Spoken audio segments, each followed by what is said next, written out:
Bem-vindos ao vídeo sobre quadriláteros. Quadriláteros são polígonos que, como o próprio nome diz, têm 4 lados. E nesse vídeo eu vou falar mais, na verdade, sobre a classificação dos quadriláteros. E como todo polígono, os quadriláteros podem ser classificados em convexos e em não convexos. Também chamados daí de côncavos. Bom, nós sabemos que um polígono é não convexo quando, se eu fizer um segmento que ligue dois pontos internos desse polígono, esse segmento não esteja todo ele dentro do polígono. Então, por exemplo, se eu ligar esse ponto aqui dentro do polígono com esse ponto aqui dentro do polígono, eu vou obter um segmento e esse segmento não vai estar todo ele dentro do polígono. Daí nós dizemos que ele é um polígono não convexo, ou que ele não é convexo, né? Mas nós vamos estudar mais, na verdade, os quadriláteros convexos. Dentro dos quadriláteros convexos, nós temos os paralelogramos. Paralelogramos.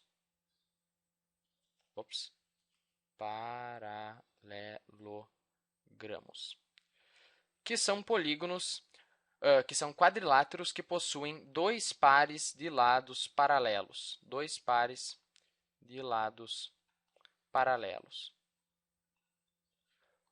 Ou nós também podemos dizer que eles possuem lados opostos paralelos. E você geralmente vai ver um paralelogramo representado assim. Certo? Esse lado é paralelo a esse lado e esse lado é paralelo a esse lado. Então, os lados opostos são paralelos. Dentro dos paralelogramos, nós temos alguns casos especiais. Um desses casos especiais é o retângulo. O retângulo é um paralelogramo no qual todos os ângulos internos são retos, ou seja, todos os ângulos internos medem 90 graus. Então, eu tenho aqui um retângulo. Ele é um paralelogramo, portanto, os lados opostos são paralelos. E todos os ângulos internos medem 90 graus. Lembrando que duas retas são paralelas quando, se a gente prolongar elas até o infinito, elas não vão ter nenhum ponto em comum, elas nunca vão se encostar. E dentro do retângulo, nós também temos um caso especial, que é o quadrado. O quadrado é um retângulo no qual todos os lados têm a mesma medida. Então, se eu tenho um quadrado, como o quadrado é um retângulo, todos os ângulos vão ser 90 graus. O quadrado também é um paralelogramo, portanto, os lados opostos são paralelos. E todos os lados vão ter a mesma medida. Então, se um lado tem medida L, todos os outros lados também vão ter medida L. Outro caso especial, agora saindo do retângulo, é o losango. O losango é um paralelogramo que tem todos os lados com a mesma medida. E você geralmente vai ver um losango representado mais ou menos assim. Certo? Ele é um paralelogramo, portanto, os lados opostos são paralelos. Esse lado é paralelo a esse e esse é paralelo a esse. E todos os lados têm a mesma medida. Então, se um lado tem medida x, todos os outros lados vão ter a mesma medida x.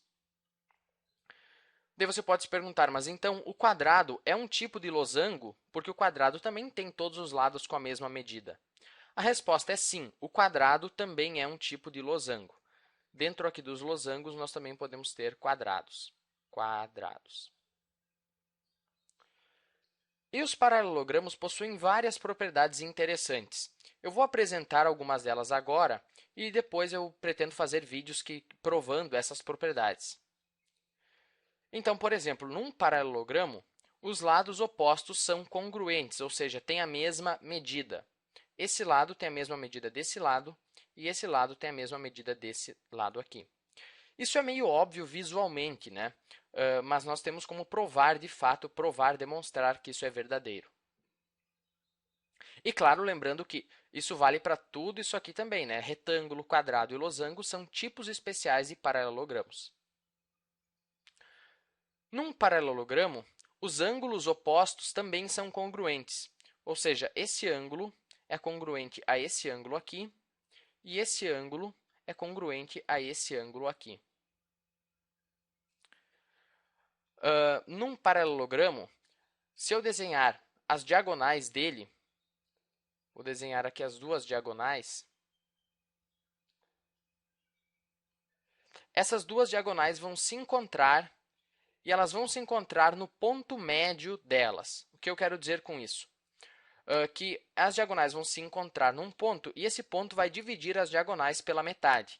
Ou seja, essa diagonal maior ela é dividida ao meio, ela é dividida em dois segmentos de mesma medida, e essa diagonal menor também é dividida ao meio, também é dividida em dois segmentos de mesma medida. Outra propriedade interessante é que ângulos que estão sobre um mesmo segmento, ou melhor dizendo, ângulos consecutivos, são suplementares. Então, por exemplo, se eu pegar esse ângulo aqui e esse ângulo aqui, eles estão sobre um mesmo segmento. Se eu somar eles, eu vou obter 180 graus, ou seja, são ângulos suplementares. Ou também posso pegar esse ângulo aqui e esse ângulo aqui também estão sobre um mesmo segmento, então eles também são suplementares. Isso pode ser facilmente demonstrado usando, o que nós sabemos sobre retas paralelas que são cortadas por uma reta transversal. Eu realmente recomendo que você revise esse assunto de ângulos formados por retas paralelas cortadas por uma transversal, que isso vai ajudar muito nos próximos vídeos. E claro, nós também sabemos que a área de um paralelogramo pode ser calculada com a fórmula base vezes altura, onde a base seria esse segmento aqui e a altura seria essa medida aqui. E claro, no losango, nós geralmente usamos a fórmula diagonal maior vezes diagonal menor dividido por 2, onde a diagonal maior seria essa diagonal aqui e a diagonal menor seria essa diagonal aqui. Agora, uma outra classificação dos quadriláteros convexos são os trapézios.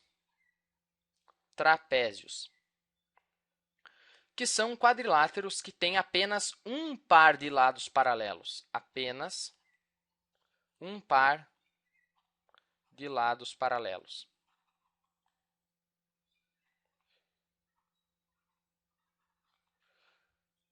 Você geralmente vai ver os trapézios representados assim.